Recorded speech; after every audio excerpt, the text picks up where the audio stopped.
Ushbu video нежный, но при этом необычный makiyajni yoqtiradigan qizlar uchun. Qo'shimizni taraymiz va kal tomonlarini korичневый teng bilan bo'yaymiz. Konsilerni olamiz va agarda siz strelka chizolmasangiz, bemalol skoch bilan foydalaning. Kirpichniy teng olib, дальше растушевать qilaman. Mana bu yerda e'tiborli bo'lamiz. Konsilerni ishlatdim. Konsilerdan keyin ko'zimni ochganimdan keyin bizga liniya paydo bo'ldi.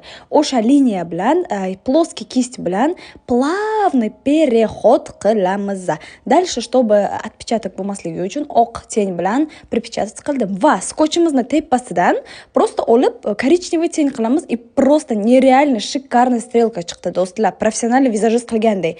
Baza ishlataman. Bazadan keyin Estee Lauder va Charlotte Tilbury'ni aralashtirdim tonalkasini. Tarte konsiler это One Love. Tarte konsilerni ishlatdik va jidkiy rumyana ishlatamiz sizlar bilan.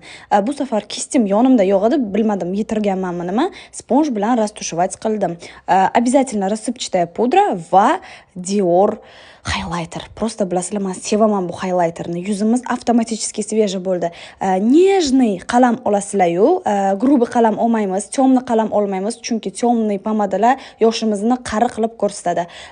Shikni korичневый pomadasi va shikni bleskini ishlatdim. Qizlarjolar bemalol ushbu makiyajni uyda o'zlaringiz повторить qilsalaringizlar ham chotki chiqadi. Men sizlarga va'da beraman bu narsaga.